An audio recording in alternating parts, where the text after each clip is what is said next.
Good afternoon and welcome to Open Classroom. I'm Janet Gillow, the Director of Professional Development for the Brown School, Washington University in St. Louis. Thanks so much for being with us today. For our participants on Zoom, throughout this webinar, you're muted. We can't see or hear you, nor can we call on raised hands, but the chat feature is enabled, and we definitely want you to be a part of a conversation, sharing your experiences and your thoughts with each other. For folks on YouTube, so happy to have you as part of this today. We don't have a direct way of bringing you into the conversation through the chat, though, at this point. I want to thank and acknowledge my friend and co-host, Cynthia Williams, the Brown School's Assistant Dean for Community Partnerships. Cynthia is going to be helping to moderate the chat, and as we move to the Q&A, helping to give voice to your questions and comments. Before we get started, I just want to let you know a few things that are coming up. We have a very busy month of March. So we're back on Thursday, a brand new program with Dr. Ross Hammond and Matt Haslam regarding modeling and containment of COVID. So sort of the vaccine versus the mutations and what might happen in our area. Then on Tuesday of next week, Beth Brawley is going to be speaking to us about cultivating compassion for ourselves and other people in this time of uncertainty. And then Wednesday, the 17th, we have the second in our three-part series regarding the COVID vaccine in St. Louis. Specifically, we're going to be talking about race, risk factors, and equity in vaccine distribution. So a range of really interesting topics, and you are invited to all of them.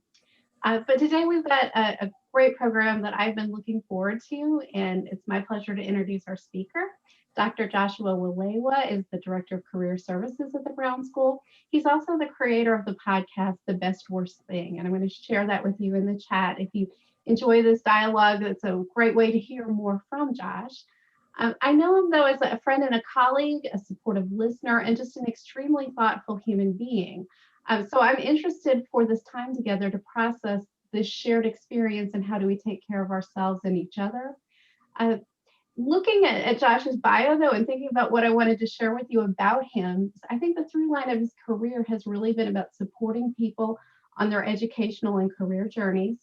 He's done this in a range of roles at WashU, at SLU, at Boys Hope, Girls Hope, culminating in his PhD in educational leadership and policy, which we celebrated with him last year. So he's here to talk to us about our careers at this time, how to avoid burnout. Please welcome my friend, Dr. Josh. Thank you, Janet. Thank you, Cynthia, for having me today. I was really excited for this invitation to present today. Welcome, everybody. It's great to see so many people in attendance. My name is Josh Walehwa, and as Janet mentioned, I am the Director for Career Services at the Brown School. So I'm going to lead us into a conversation today around burnout in the career space, especially related to some identity-based research that I've done, along with some additional information around this new Zoom world that we're living in with some more recent research. At the end of the presentation, I want to make sure that we leave some time for you all to add some questions. So right now, I'll go ahead and share my screen. Yeah, sharing your screen always, you can see that all right. So sharing your screen is always an interesting prospect. You never know what's on your web browser. Maybe there's a bill that I need to pay or something. So I appreciate when my colleagues here gave me a chance to set this up ahead of time so I didn't embarrass myself. So again, I've worked in the higher education and nonprofit sector since 2002. And my doctoral research is on a particular type of burnout called racial battle fatigue. So I'll talk about that here momentarily. And like many people who do research or have interests or curiosities, some of my research and background came from some personal experiences around career burnout over the last, I guess, 19 years. And so, I'll share a little bit more about that if questions do come up. But right now, for today's agenda, what we have is we're going to do a brief primer of, what is job burnout. I don't want to take for granted that everybody knows what the definitions are of job burnout and what causes it to exist, how it manifests. We'll do a conversation about the racial battle fatigue theory. We'll talk about virtual spaces because I think that's very timely for many of us who have transitioned over the last year. There are some recommendations that's in the literature as well as some of my findings that I'd love to share with you all. And then we'll save some time at the very end for a discussion where we welcome you to drop your questions or comments in the chat. I want to frame this conversation though by a couple of things. One is, there's plenty of things that I'm very curious about. I happen to spend a decent amount of time studying racial battle fatigue and that specific type of burnout. I by no means am the expert on burnout. There are people who are studying this full time, but obviously I'm somebody who's curious about this experience. And so that's the goal, is to present this information in a way that hopefully some of you find useful and helpful. So let's jump into it. So here's kind of our job burnout primer. And many of you might be familiar with the concept of job burnout, and from the NIH to psychologists to organizational theorists, there are a lot of people who are looking at this particular phenomena.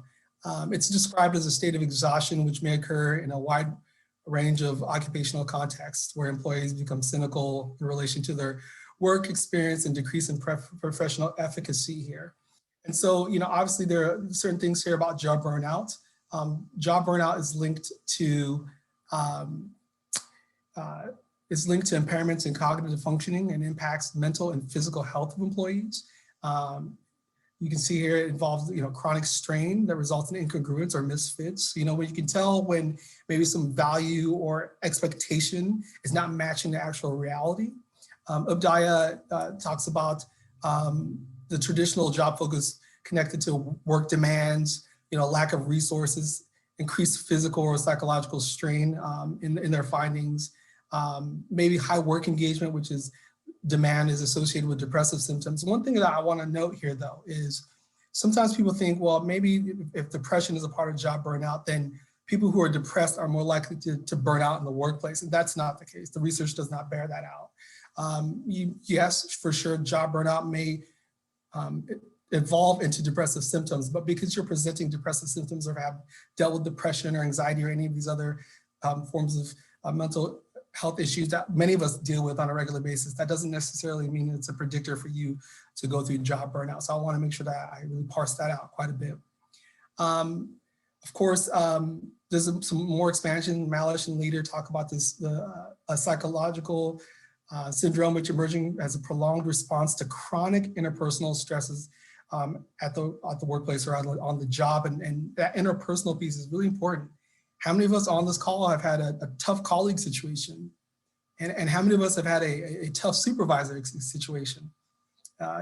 Those of you who've gone through any of those know that those can directly impact your affect, your emotions, even your physiological and mental health at the workplace. And so there are a lot of different ways in which job burnout obviously manifests itself. So here's some possible causes for job burnout that I list here for you. Some of those causes, of course, lack of control depending on your positionality, but you can also be a CEO or executive director of an organization or heading a research lab and feel that depending on your leadership style or the work dynamics, lack of control. But for many of us who are entry to mid-level workers, that can very much well be the case. If you've ever worked for somebody where you're not quite clear what success looks like, not having clear expectations of the job itself, that can be pretty frustrating. That could be another cause as well. And for those of you who are managers or new managers, this is something in particular to pay attention to, that people do need clear guidelines and expectations as to what is expected in the workplace. So if you're thinking about it from a managerial perspective or a leadership perspective, being real specific about what success looks like could be very helpful.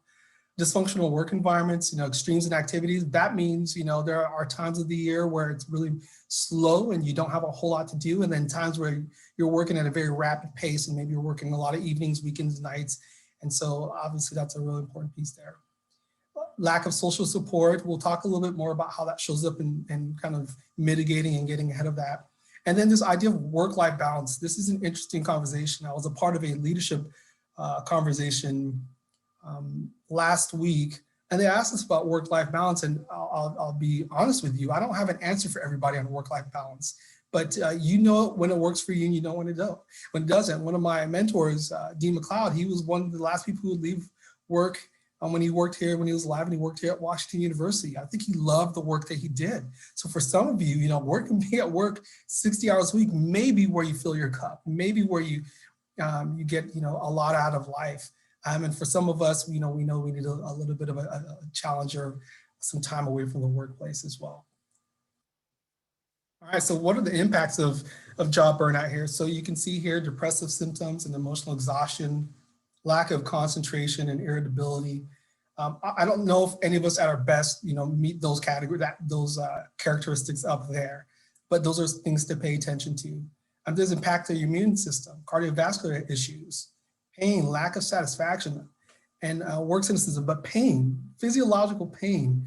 And I think that's a very interesting thing. I've never experienced pain as a form of job burnout directly related to the job, but that was an interesting finding in the research. And then of course, insomnia, fatigue, and then there's this other idea around coping, which is abuse of foods, drugs, alcohol, and other things that we can abuse. And so these are things that we want to pay attention to. All right, so that's the primer to kind of set us up for our foundation for job burnout. But I do want to take a moment to switch towards some identity-focused work that's being done in the higher education world around racial battle fatigue, which I think has implications for a wide range of career contexts as well. And so racial battle fatigue was introduced by Dr. William A. Smith out of the University of Utah. And so, of course, it's a form of burnout when an individual has an accumulation of encounters with repeated microaggressions, which leads to all kinds of stress behavioral responses, both psychological, physiological, and also even behavioral. So, again, changes in your performance or certain decisions and coping decisions that you make. Often these racist acts are mundane or they can be overt. And they're experienced by people prior to entering their job field. And I think that's one thing that a lot of the research is out there that talks about how these issues come up for a lot of us. You can talk about hyper surveillance to certain language that's used, and I'll give some examples here momentarily. But there's a cumulative impact of these microaggressions encountered over time, right? So it is sustained, repeated, and over time. But we heard about this term microaggressions, and one of the things I find interesting is in the pendulum of the political world and the political dialogue, microaggressions ended up being a word that was put out there to be chipped away at. And some people would even disagree that it even exists, but I'm of the mindset that it does. And this is not a new term, even though maybe for many of us, we've been using this term within the last 5 to 10, maybe 15 years, but this term has been developed, it's been around since 1970. All right, so this is not a new concept. So these are subtle, stunning, and often automatic nonverbal behaviors. And so this was developed by Pierce. I've provided some examples of what microaggressions look like. And these, again, could be overt and it could be subtle, right? But the idea behind it is they're mundane. They happen on a daily basis, whether you like it or not, it's just a part of your regular existence. So for instance, colleagues acting as interpreters, I've had colleagues say, well, what he meant to say is, and I think of myself as a relatively decent communicator. I would say, I'll set the bar there and let you be the judge. But when you see that, it leaves the person who's receiving that behavior reeling with the need to make sense of it. So a colleague says, well, what Josh was really trying to say in the middle of a presentation. I'm going through this conversation while you're explaining it. I'm going through and I'm thinking, is this because of my race? Are they making certain assumptions? So now I'm having this additional tax, right? Some people call it, there's this black tax or whatever you want to call it, but it's an additional effort, energy that's being utilized. So you can imagine that happening over and over and over again. So being stopped by campus police or community law enforcement, hypersurveillance is huge within the research. I mean, young Black people are starting to get surveilled by the ages of 6, 7, 8, 9 years old. It's in the literature. And so there's plenty of literature that backs this up. So if you can imagine a lifetime and by the way, let me go ahead and put this caveat out there. I have a twin brother, and my twin brother's a captain for the Orange County Sheriff's Department. So he's in law enforcement, and he's probably my closest sibling. I have to admit that, although I guess we're being recorded, so now everybody knows. I love him. I think he's great. I think he's funny, and I think he's into the job for justice and wanting to do good things.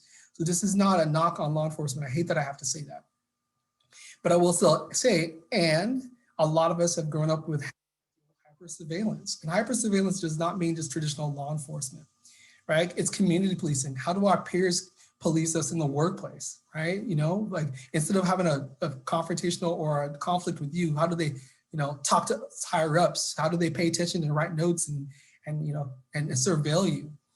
I had an experience here in 2019 of working with a parking enforcement officer who was in full gear. He had his uniform on, he was a white man, and he had his parking truck, and I had made a silly mistake that many of us have done. I locked my keys in my car. Fortunately, at Washington University, they have parking officials who can come and get your car open. And he had these big pieces of equipment, and he was helping me with my keys, and the university police showed up, and not of their own fault. They showed up because they were called by a member of the campus community that somebody was breaking into a vehicle. And, you know, I don't know, I dress typically business casual. I don't need to say that, but I could have been wearing sweats and a t-shirt. It didn't matter. The point is that there was an assumption being made that, and the parking officer said, "That's strange, didn't they see my truck? Why would they call the police on us?" And in my mind, I thought to myself, they didn't call the police on you, buddy. Because, you know, and again, I have to go through that mental gymnastics. He's just like, that was weird. And I'm thinking, oh man, even at my own workplace, you know, no matter what, this is still happening. So again, from my experiences, for me, surveillance started happening in middle school all the way through at least 2 years ago, having encounters, you know, by being surveilled by not only police, but by my campus community. And then it doesn't just happen here. And then finally, the last one, I think, you know, for a lot of us who grew up in the 60s, 70s, 80s, I don't know about people in 90s, people touching your hair saying it's really different, right? Or you are articulate for, or you are pretty for. Again, seemingly complimentary, intentionally, unintentionally, really devastating othering of people. And so again, you look at these experiences, you know, that happen over and over and over and over and over again. And there is an impact that happens in the form of racial battle fatigue. And these are just a few examples. I'm certain that some of you on the line can share, or some of you are probably hearing some of those and are probably cringing because you're like, I did that. We're not here to shame you. That's okay. That's not the point of this. The point of this is that to bring awareness of these things in order so that we can do better, because we want to be effective in the work that we do with our clients, with our colleagues, with our managers, with our supervisees. That's what good leadership is, right? Increasing our competency in these areas. And so here are some stress responses. The physical stress response, right? So there's frustration, anger, resentment, and then there's, you know, headaches, high blood pressure, you know, sleep sleep disturbances, and then behavioral stress responses, which is poor work performance or school performance in students and drinking, et cetera. I want to say this, racial battle fatigue in particular, before I jump forward, racial battle fatigue mostly has been studied around faculty and students. And so my work was done on college administrators, and one of my findings points to something I said earlier, which is these events do not start in the workplace. But I think for many people, there is an unmet expectation when you feel like you've been degreed, you've been certified, licensed, whatever it is, you've jumped through all the hoops that the world tells you to jump through. You show up to the workspace and these incidents, these behaviors, these treatments continue to happen. And for many people, that gap between what's expected and what the reality is could be pretty devastating, right? And so now, you know, this, you know, in our world here, the three of us who are leading this conversation, higher education is a perfect example of a place that's progressive, and we think this is a place that's inclusive. And Washington University does it the best, better than most, and the Brown School in particular is really unique in that we do it really well. And even within our own community, we know that we have struggles with that. So, you know, I just want to point that out, that these incidents don't begin here, but when they continue on, it's hard to feel like you can never arrive around identity spaces. It's a reality. Well, let me go back to one other thought too as well. And I just want to give another example just to illustrate this. I had another mentor who passed away. He was a law dean, he was a dean of a law school, right? Black man. And I remember I was a young graduate student, and he shared a story of going to a hotel to a conference. And at the conference, showing up to the hotel and somebody handing them their keys so that he could park their car. And I remember he said to me something that was pretty unique. He said, no matter if you don't ever think that you've arrived around these issues of identity, you will never, I mean, look at me, I'm the dean, I'm a lawyer, and this stuff still happens to me. And, you know, there's these moments in life where you think, gosh, you know, this is something I can't overcome, I cannot work. And I honestly try to ignore him Based on my 2019 experience, and 2019 was just one experience, you have to read my dissertation to learn about more. Don't do that. Do not, do not hurt yourself by reading that dissertation. But I will say this, the reality is there's research out there that talks about some work in New York around race and its impact on the physiological outcomes of people, like high blood pressure, high blood pressure, and stress-related illnesses. And one of the findings, which I found was interesting, and this is public health research, was that folks who were aware of and acknowledged racism and its impact versus folks who were, and these are all African-American folks, people, who said racism doesn't exist, it didn't have an impact on their life. Those who ignored racism, it didn't exist and didn't have an impact on their lives, measured higher on the issues of high blood pressure, stressors, and other things. So there's even a physiological impact to ignoring these issues, right? So for our attendees who are put yourself in whatever identities that you connect to, ignoring these issues of discrimination is not a benefit to you. And I'm a person who does not want to do conversations around burnout. Trust me, I wrote a dissertation on it, but I will say this: in 2019, when I got stopped by those police officers, and I was with that parking person, my mindset was positive outlet, growth mindset. Just think positive. Work with the secret, focus on all the good things, ignore the bad things. And I still believe in a lot of that. I have my own practices in order to keep positive and keep pushing through this life, because it's a wonderful life. That's a lot of challenges. However, I was not looking for it, and racism found me. That was my interpretation of it.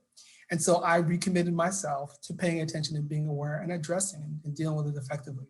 And so, I want to encourage those folks who are going to challenge those folks out there who think, just ignore it. If you don't ignore it, it's not an issue. That there are physiological impacts potentially that can happen from the idea of ignoring it. That is not the answer. The answer for those of us who are experiencing it is not to ignore it. And the answer for those of us who potentially could perpetrate it, and that includes people of color, but everybody else, it's important for you all to pay attention to it. Because again, for your agencies, for your organizations, for the work that you are doing, my assumption is that you are trying to make the world a better place and have a positive impact. And if you are not supporting all of your team members, then how are you having that impact? Are you having the best impact you can? It is your responsibility to pay attention and be aware of these things. So I put that out there because it's a challenge to you, and it's a challenge to me. It's a regular challenge to me as I interact with people from different identity groups, even within my team, to make sure that I'm paying attention to these things and I'm supporting them the best I can. All right, I know there's some comments coming in. I'm going to jump to the virtual space here, but Cynthia, I want to pause there just for a moment and see if there's any questions that you think are relevant or things that we need to talk about now. Josh, there are a lot of reflections that are very good in the chat. And one of them is the reflection of how it's happening in the workspace. One person calls out that they've seen it routinely when our staff is together as a team, is having an external party shake everyone's hand except our person of color staff, our people of color staff. And so Janet asked this question: how hurtful, have you figured out a constructive way to call that out? So I just want to pose that to you about this concept of calling things out. While we don't want to shame people, when do you think it's appropriate to call it out, Josh? Absolutely. You can do this at every level. And I'm going to steal a line from a mentor and friend and sister, Jill Stratton. And she reframes the idea of calling people out in terms of, she changes the language and she says calling people in, which I think she learned that from a student of hers. And this idea that you are inviting people to be better and to do better. And so, a particular case like that, one of the things I've learned in my experience is when you let things lie, even as an ally, you are complicit, right? Your silence makes you part of the problem. And I have been directly guilty of this. Around gender issues, I've been directly guilty of this early in my career, of not calling people in and really bringing them into the conversation or addressing a particular issue. And if you leave things out there, they tend to fester. In that particular case, your leadership should be grabbing that guest and walking them over to that staff that they missed and making the introduction. I mean, what kind of powerful leadership can you display other than that? making sure that everybody in your organization matters and that they count, right? And it doesn't have to be the leader. Leadership, not in terms of title, leadership happens throughout organizations. That's something else that I guess I should have shared is, I've immersed myself in this world around leadership for a long time. I facilitate all kinds of discussions. I'm a part of leadership. I research leadership. I'm really interested in the idea of how people interact with each other, how we influence people to do better and move organizations and communities together. And the one thing that we talk about, there's two things. One is that leaders are not just born, leaders are made, leaders developed. If you have an intention of being a leader, you can be a leader. And leaders exist throughout an organization. When I worked in residential life, we had housekeeping staff who were so connected with our students that they could tell us about things that we didn't know about our students, a particular struggle, a particular issue. That is leadership. They provide us support and influence in order for us to help improve that student situation or at least support them better, right? There's plenty of stories about, communities where it's not the chief or the president. In my tribe, my family would be a chief, but it's not the president. It's a particular family group that everybody goes to for advice on how to vote, how to make decisions, and it's not the person with the title. So you all are empowered on this call. So if you see that happen to a colleague, how do you go over to that person and say, thank you for meeting me, I want you to meet so-and-so, right? We are all responsible for this. So show some leadership. Yeah, my assumption again is that you are on this call, and maybe this is unfair, but I'm gonna say, maybe reframe that and say my challenge to you all is to demonstrate some leadership in your behaviors and in your actions. That's how you become an inclusive organization and an inclusive community, when everybody's committed with their behaviors. Thank you, Josh. And also, I just want to elevate for our audience. There was a conversation around the unique challenges that middle management face as part. So would you like to, I see your big smile. Would you like to speak to that, the unique challenges of middle management? Yeah, absolutely. Purgatory. I mean, middle management. Enough maybe power and influence to hopefully lead a team, but not always having the final say, and that decisions ahead of you or above you are made and maybe leave you feel a little bit confused and sometimes disempowered. So I totally get that. And a lot, you answer to people above you and you answer to people below you, and you're always compared to your colleagues. And so it's a very challenging space for sure. And I don't know if this is in context with, I think I've addressed that particular last situation. But I think having a colleague group is really important and critical. And your colleague group doesn't have to be at your workspace, right? And it doesn't even have to be in your industry. I find myself a part of group chats of people from various industries where we communicate, talk, process things out. I find myself involved with national organizations where people who I can consult with, talk with. And I think mentors are really important, which we'll talk a little bit later about the importance of kind of who are the people you need to surround yourself with, but mentors are critically important. There are people out there who've been through what you've been through, some version of it. And so being able to have those people to process through. I also like to observe a lot of people. I like to observe what good leadership looks like, and I pay attention to it. And I try to adopt or adapt some of those behaviors that are in congruence with my values. And I like to try them on. I believe that life is one great big practice where I get to practice certain behaviors all the time. And as long as I can do them consistently, then they become habit. And when they become habit, I become an expert at it. And so I think that's a really important piece here. But there is a strain at middle management because you are answering to a lot of masters. And I think that it's a very challenging space. Was there any feedback from anybody? Any feedback from the group about that? No, there was just reflections on a few people that were recognizing, yes, that middle management carries an extra burden in this area. I'm gonna elevate one more thought and then allow you to go back to your presentation. And thank you so much for this space. Josh, working at the Brown School, there was a construction crew who had on the hard hat and the suit. I had on heels and a suit. I had on jewelry. You know how I carry myself at the Brown School. One of the construction men turned around and asked me, there's something to be cleaned up over there. Can you take care of it as a member of the janitorial community or a team? I was livid. and had to call it out regarding how that made me feel and how ridiculous it was. So there was something interesting in the chat. One of your audience says, call it out and call it in. I'm not sure what the call in is. Do you have any idea what the call in is? Yes, Okay, would you address that, please? absolutely. And I think calling in is a little easier with a sustained community, a classroom, a committee, a job site, because you have developed relationships with people. And the goal is you're not going anywhere, they're not going anywhere. And so how do you bring them into the conversation and not put, it's the idea of confronting in private praising, of confronting in private praising in public. It's the idea of, look, I'm doing this because my ethic, my core is I want to make sure that you are doing better, right? It hurt me, but I want to make sure that you become better, you become more competent in this area, which is a professional competency, right? This work is, that's a competency that people should value more, and that you will be successful, therefore our team will be successful, therefore our overall goal will be successful. In the situation that you described, where it's a stranger who's making certain assumptions about your role and what you need to do for them, perfect example though of a microaggression, right? The assumption based on all kinds of things, right?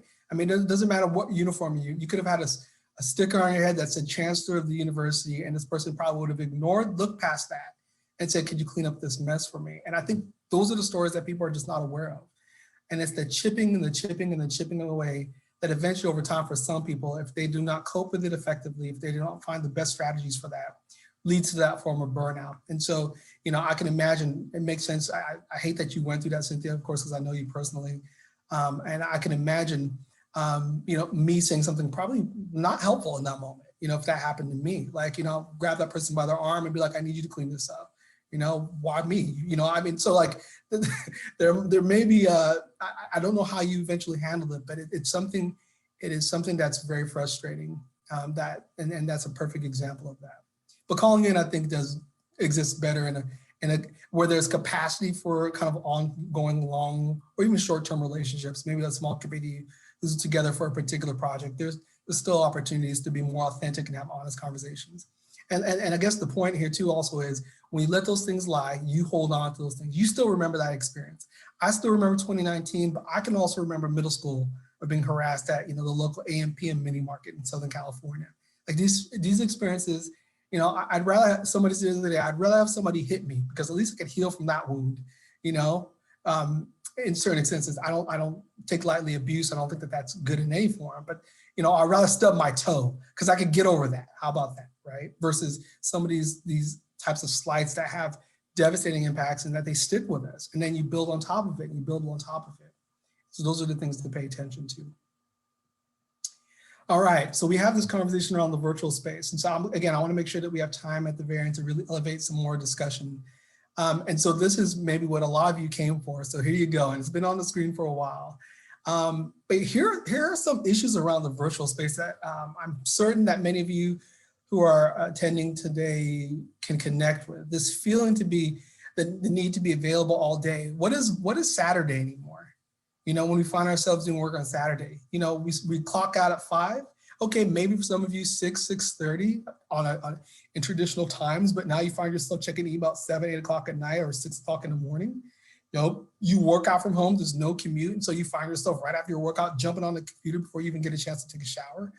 Assuming you take a shower, I typically don't for a while because I jump right into the workspace.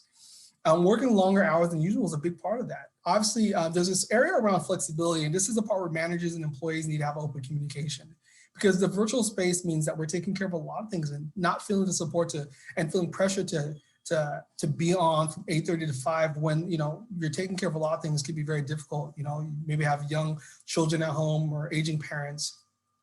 And Zoom fatigue, which we'll talk about in a moment here, because there's some interesting new research on Zoom fatigue. But these are all characteristics of things that really impact kind of telework. So most recently at Stanford University, so the pandemic started probably about a year ago. For us here in the United States, that's really when we started getting sent home, right? It started picking up in February, and by March, most of us who were working in person were home. And so we were introduced to this thing called Zoom. I remember 4 years ago, I interviewed for a job. I applied for a job in Seattle and keep it quiet, but I was thinking about leaving the Brown School. And they asked me to use Zoom. And I had no idea what Zoom is. And now we're all Zoom experts, right? We can put people in breakout rooms, we can share screens. And so it's amazing. And so, but a part of that immersion into this world where we've become very fluent in Zoom comes some of these areas and issues as well. Obviously, issues around, you know, so these are actually, I find, more kind of interesting findings, which I think some people could make these guesses, but according to this research at Stanford University, I put the link there, and you can maybe even Google it as well. Excessive amounts of close eye-to-eye contact is intense. I think depending on where you're from culturally, this could vary, but you know, here in the Western world, we tend to have a decent amount of eye contact, but for any of you in the listening professions, it's always good to break eye contact, but constantly there's somebody who's looking right back at you. And our brains interpret this apparently as an intense situation, right? You're either conflict or mating, which I thought was interesting. But like this idea for me, where I grew up, if you're having significant eye contact with people, you were engaged in something pretty intense, or you were maybe with a stranger, or maybe you felt intimidated or even aggressive. Seeing yourself during video chats is fatiguing, right? So this study showed, of course, being more critical of yourself because you're constantly looking at yourself. The chats dramatically reduce your usual mobility. I mean, I know that, you know, I try to get 10,000 steps a day. You know, Janet and I we were talking about kind of what we have to do in the morning for what she has to do in the morning to make sure she gets most of those steps in. But I can end the day with easily less than maybe 2,000 steps because I'm working for, you know, 6 to 7, 8 meetings here. And that is not good for our bodies. We know that's not good for our bodies. Yeah, absolutely. And then of course, the cognitive load, you know, we're working hard to identify people's nonverbals. We're trying to, you know, because we know, obviously, many of us know that a majority of communication is nonverbal, right? What I'm saying is not as important as how I'm saying it in my body language. And so, you know, constantly your brain is doing using a little extra energy to make sense of that. And so, yeah, and I would add one other thing, you know, because we're on Zoom, we're now adding more things. I'm in the middle of this webinar and I'm working on my second computer right now. You know who you are because you're out there on the line, on an email or on something else, right? So like and there's no, I do it too. I'm in meetings, and if I can get a little extra done before, I absolutely do that. And it is, but there's a price that you're paying. There's a price that you're paying to doing this thing that we call multitasking, which may not necessarily be the best thing for us. All right, so I wanted to put this out there because it's not all bad news here. And I wish I would have edited that. I should say many. I'll just say it the way I wrote it. Man, no, but many of us know people who work virtually for a long time. You know, I have plenty of friends who work from home and in sales or in tech. And so there are a lot of people who've navigated this teleworking space for a long time. So this is not new. And there might be some hints there. This work that was done prior to the pandemic in 2006 says that, you know, working virtually may help minimize the emotional and mental depletion associated with demanding jobs, and adds to evidence in the burnout literature. And so there is some literature out there that talks about things like absence of commuting. You know, I don't live that far from work, but the time that I save for work means that I can get up in the morning and I can exercise and I can get to my workspace without the stress of having to shower and cool down and you know, and so that means there's some flexibility there. This, I would say, could be a blessing and a curse, attending to family needs, because I know some of you out there are working with young children at home, or teenagers, or maybe parents or aging adults. And there's another part of you that needs to deal with that. But working from home allows for you to be front and center and being able to do that. And then I put potential. There's potential for added flexibility, but that goes back to the earlier point, which is with communication with supervisors and managers and leaders, with your ability to be open and nimble around this virtual space. Really taking advantage of this flexibility could be a really great thing. You know, if somebody needs to run for a doctor's appointment and they can make up that time in the evening or on the weekend, allowing for those life situations to happen. And I think that's really important. But to expect people to behave and act the same way they did before they moved to virtual is really challenging for many of us. And all those areas can lead to Zoom fatigue. But there are precedents out there. So this is a pretty big slide because it has a lot of information and I won't read through all of them, but what I will say is this.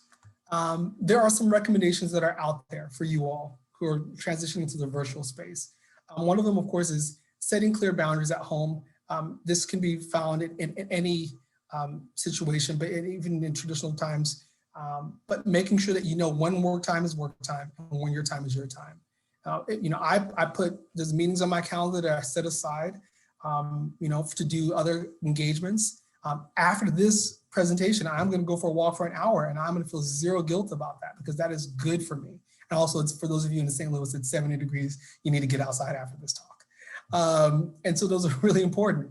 Multitasking, right? Checking emails, this culture of flexibility, again, I think really for you managers and leaders out there, having an open discussion about what would be helpful around flexibility, what flexibility we need in order to feel effective at this job. Because again, in the end, your goal is something probably bigger than needing to micromanage everybody's exact schedule. So how can you be open to that conversation in order for employees to express their needs openly with you? Turn off your notifications after hours. I'm not good at this, but I will, those who don't teach, I will say this. If you can turn off your notifications for emails and, that's great. I think that, since the advent of the smartphone, I think that's really difficult, but at some point you have to turn it off. This refers back to that, here I lied to you, I said I wasn't going to read through all of them, but I'm going to go through it. I started, I'm going to continue. Remember we talked about looking at yourself constantly. I have colleagues early in the pandemic who figured out a way to turn off their camera so that they didn't look at themselves. And so, while people can still see you, if you're concerned about judging yourself, that's one option. And then the other option is for some of our meetings, being able to turn our camera off so we don't feel that judgment or that stress that's happening. And I think that that's okay. I think that's very cultural for each organization. So something to pay attention to. I mentioned, literally on my calendar, I have a hole that's on private and it's just lunch and a walk. And that's my plan. So, a colleague said this a long time ago in this presentation, you got to plan things like exercise, like a meeting. You got to plan them like they're sacred. Plan them like you're meeting with the CEO, executive director, chancellor, dean, whoever is in your organization. Plan it, put it in your calendar, and commit to that time to yourself. If that's what you need to do, that might be a good advice for you all. And then find new ways to connect with people outside of the workspace. Obviously, that has to do with, right now it's more virtual because it's safe, but once many critical mass of us get the vaccine, hopefully that'd be a good way to peel away from it. I would tell young professionals or new professionals on the call who are immersed in your work environment, the temptation to have your social network be people you work with means that outside of work, you're going to be talking about work.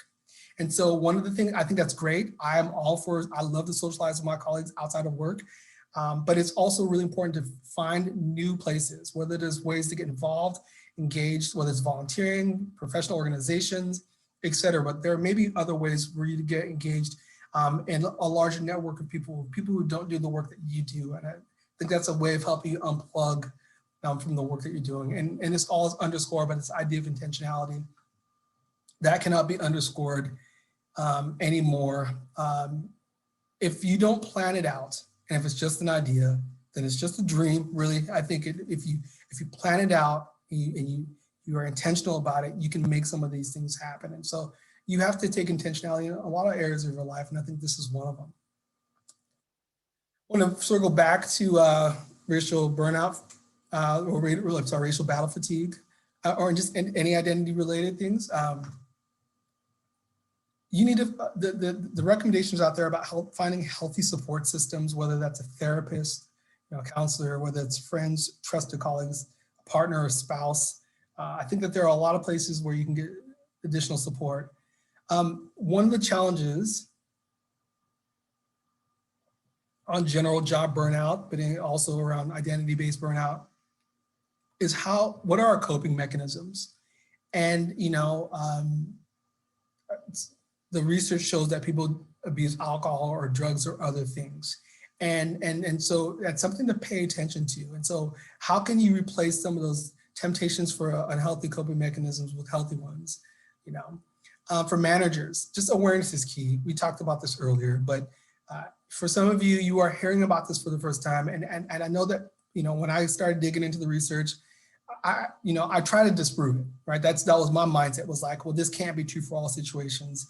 I mean, don't other people, in the workplace have identity-based issues, and how come they're not burning out, right? And so I understand that, but I'll be more than happy to have more conversations with you, send you the literature, send you the research about this. But once you accept that this may, if you can just let's set your bar at minimum at, what if this is true?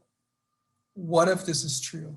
And if identity matters and this is true and this is impacting performance and burnout, and you may be losing potentially strong candidate or team members, then maybe you can find ways to better support them. For all of us, I mean, folks of color, our white colleagues on the call, everybody, how do we interact with our colleagues? What are those little slights that we're unaware of? And do we have an open enough space or environment where we can have conversations about those slights in order so that we can do better? This is not about shaming. This is about intentionality, and this is about improving your cultural competency. If your cultural competency isn't there, then I would argue that your organization is not where it needs to be. We know this from when it comes to peer-reviewed articles, to business industries, to a lot of different sectors, that diversity is a strength of our businesses and organizations. There's a business case for it. And if you're unwilling to pay attention to this and to better support your colleagues around you or yourself, then that means that you are short selling your organizations, and that is a personal responsibility that each individual has to take. So I just put that out as a challenge. And then of course, for individuals at risk, being aware of this, finding those support mechanisms, etc.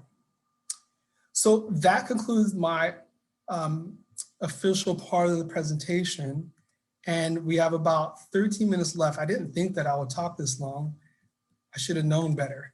But yeah, I'd love to kind of hear thoughts from the chats or questions or anything else that people have. Josh, thank you so much. Great information, and it's clearly resonating with a lot of people, as the chat shows. While we're waiting for folks to post their questions, I'm curious, because I think your research also has included gender and the intersectionality of stressors in the workplace. I'm just wondering if there's any research that you're aware of or any thoughts you want to share about that. Yeah, the racial battle fatigue in particular, my research was for Black male higher education individuals, and I think a lot of that had to do with Black male hypersurveillance, and a lot of the work had to do with that. And there were some disturbing things that were just kind of affirming to my personal experience with hypersurveillance from all over the country. And of course, it's a Western perspective. And so I think that's the gender intersection. But my literature reviews and a lot of my findings in higher education spaces had to do with Black women in particular in the tenure process and the hoops that they have to go through and the invisible tax that they pay. And so there is some intersectionality around that. And the stereotypes or the judgments ascribed to them based on behaviors that other colleagues would be able to pass or get away with, and so that's a reality for people out there, and it is being reported out there by social scientists around the country who are doing this type of work. And so, yeah, absolutely, it does exist. And again, my research particularly had to do with Black males and starting with Black youth, going up through adulthood. But there was no shortage of literature out there that supports that are in particular, in my focus, Black women are encountering these types of experiences in some significant ways. And then again, anecdotally, one of my mentors, Dr. Sherry Watt out of the University of Iowa, she identifies as Black, and she talked about being an early professor and co-teaching with a white male professor and having students defer to him versus her and questioning her. And I remember being in grad school listening to her tell these stories and now as I look back in retrospect, I think that's the invisible tax right there, because now she has to do the mental gymnastics to make sense, to heal, to figure out what's going on within this dynamic. And I love to see the professor she became down the line, which is being direct, holding people accountable. But even in doing that, she's taking a risk, because now people want to put a whole other list of labels on her.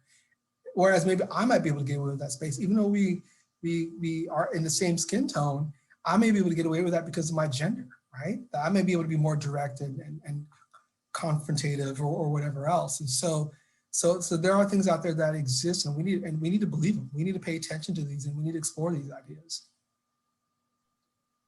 We had a very powerful episode of Open Classroom just about 2 weeks ago with some very accomplished African-American women who were sharing. I hadn't thought about it in the sense of cumulative workplace stress, but just some really challenging experiences that each of them had shared. That as you're speaking, I'm like, oh yeah, I'm going to drop a link to that recording in the chat once we're done this interaction. I want to elevate a question for Jennifer, from Jennifer, as she says at work they're being encouraged to turn off video, turn on video so that people will feel more of a connection. And she's curious your thoughts how to balance, yes, connection, but at what cost, and sort of over the course of a day, how might one approach self-care and connecting to the team? Yeah, it's a great question. So whenever something comes up that's in contradiction to my things, beliefs, feelings, whatever, I first try to understand, I try to figure out where are they coming from, what is it that they exactly need? Like, what does that mean, right? And so, of course, I'm certain Jennifer has done this, but taking time to figure out what is it exactly that they need, and is there another way that we can meet that need? And then I would have the conversation, if you feel comfortable, with those who are requiring this, and show them the research.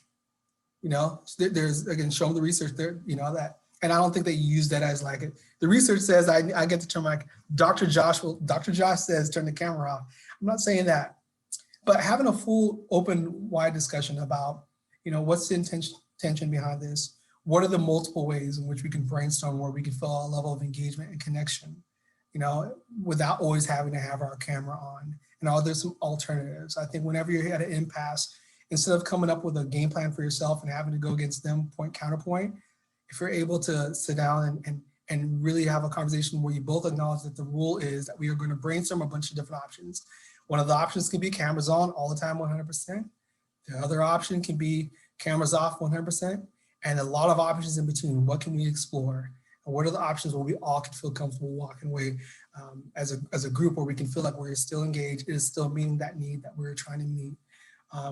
And so, that's just one take on how you can approach that. But I think that, again, is based on the suggestion that you have a leader who is, someone saying this, who is open to that. I'll jump in, Josh. And there was someone in the chat asked about connecting them to a Black male therapist in the area. And I lost the name, but I offered to connect them to a Black male therapist that I have confidence in. So this is just to say. You're muted. Okay, I'm putting my email in the for the audience, so that person that I offered to connect could know how to connect to me. So that's that one piece. So there is also something here. It says, is there research on microaggressions around the language of productivity? Managers in my company often use head counts, heads, resources, productivity, metrics to talk about people, not machine. Is there more compassionate language within a capitalist company? That's a great question. It's actually one of my, it's like a complicated conversation to have, but it's also one of the most fascinating conversations for me to have. And I've had it for people who are coming in versus going out. I've had people in the nonprofit sector, et cetera. So there's a couple of things here that I'm hearing. One of them, of course, is language around like productivity. We know like efficiency, that's kind of another word that's utilized. That's people tend to put in like the white heuristics of how we look at or makes meaning of the workplace. And, I had one former manager who said, what are the deliverables? What are the deliverables? I'm here, I'm being a manager in a nonprofit, and he's using business language about what are your deliverables? And, sometimes people use language to exert power, right? And so, there's some challenges around that, of course. And I think that I'm certain there is literature out there around that. I've had conversations with colleagues around what is important for the organization. What does effectiveness mean, and how do we expand those definitions of effectiveness? I think one of the biggest tensions that I often see in these conversations is the balance between mission and the bottom line. There are people who are focused on the mission, and so these people want, these managers, careful, these people, These managers, I'm one of them, so I apologize. These managers, that they have certain metrics that they have in mind as far as what's effective, what these deliverables are that we're trying to meet. They're numbers based, probably connected to some sort of tax credit, program, probably connected to some, I don't know, there's certain metrics that help the organizations exist. And so oftentimes, they're thinking from a bottom line perspective. Maybe these numbers are connected to a story they can tell a potential donor or benefactor down the line. So they're charged with keeping these organizations alive, because before we arrived to these organizations, they existed, right? And after we leave them, they existed.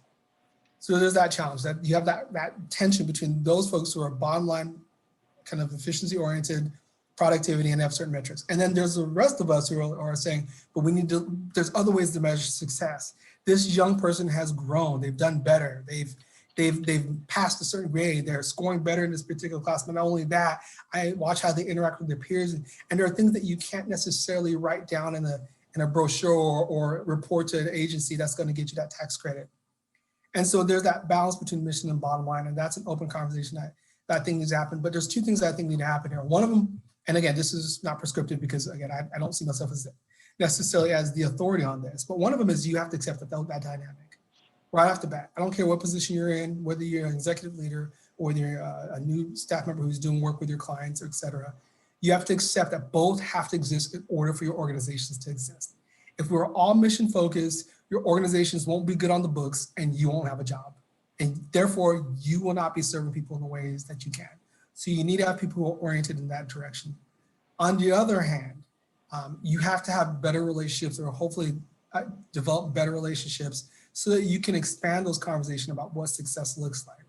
So I think there's an idea of maybe you're not in a position of meeting in the middle, but maybe being able to get one or two areas of measurements of success that you can get based on the relationships that you have with the leadership, while acknowledging, I know that we have a need to exist. There are certain things that we need to get done, and I need to understand that better. So that is my challenge to all folks at every level of the organization, is for you managers and for you bottom line thinkers.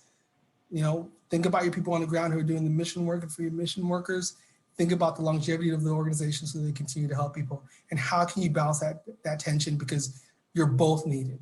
You're both needed. Josh, this has been so amazing. We have basically one more of time for one more question, and then your closing thoughts. So I'm going to put that out there so you can think about that. So here's the question. On campus, this has often been a scenario. One white instructor, one black instructor. White instructor walks in, starts teaching the class ends, questions fly. Black teacher walks in, students say before he even begins to give his lecture, what are your credentials? What qualifies you to teach this class? I'd like to have your response on what that feels like as a black male, as an instructor, and how would you respond to that? Yeah, in the moment, my defensive reaction is get super arrogant. is to say something like, because I'm better than you, how are you not teaching this class? No, I'm just playing. My reaction is to get super arrogant and to say, those are great questions, thanks for sharing. And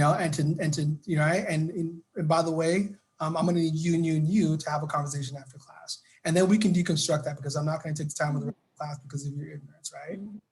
So that's my initial reaction is how do you address that? Thanks for sharing, great curiosity. We'll probably get to that later. Maybe the three of us are going to have to talk after class a little bit more. We're going to have to unpack that, because I'm really going to, if I care about you, I don't want to let you walk out of this classroom doing that to anybody else again. For yourself, because I don't want you 2 years from now, 3 years from now to feel horrible about yourself. And I don't want you doing that to my colleagues as well. For our white colleagues, if they're in the class and they're faculty members, maybe they have a responsibility to step up there as well. So I think, there's the initial reaction. The other piece is acknowledge that you're frustrated. Like, just don't push these things down. If you're feeling burnt out, don't push it down. If you're feeling frustrated, if you're feeling offended, don't push them down. The research shows that doesn't help. So, trust the research. Acknowledge that you're feeling frustrated, mad, angry. And you don't have to commit to that. You don't even have to judge it. You just have to acknowledge it as a starting place. And once you do that, then you can move forward. At the start of this conversation today, my heart's beating, I'm taking deep breaths, and I'm nervous, and I acknowledge it, and then I don't judge it, and then it goes away. It's just an important first step. So acknowledge it so you can address it. Thank you, Josh. So what are your last parting words that you'd like to leave with the audience? Yeah, absolutely. Well, just again, thank you all for being here, and thank you, of course, to Janet and to Cynthia for allowing me to share my insights and my ideas around this complicated topic. I don't know how much longer we're going to be in this situation, but I know that there are better ways that we can do that. And if we can open up our conversations with managers and workers, and we can focus on our bigger goals of what we're here to do, I think that we can do this effectively. I hope that everybody stays safe. If you're comfortable with vaccines, I hope you do get vaccinated, and I hope that we're back to normal. But in the meantime, feel free to reach out to me if you'd ever want to continue the conversation. And I look forward to seeing you all next time. Thanks so much for that. I really don't have anything to add except Dr. Josh, thank you so much for taking the time with us today. And to the audience, thank you for joining us. My co-host, Cynthia, thank you so much. Stay healthy and safe, everyone.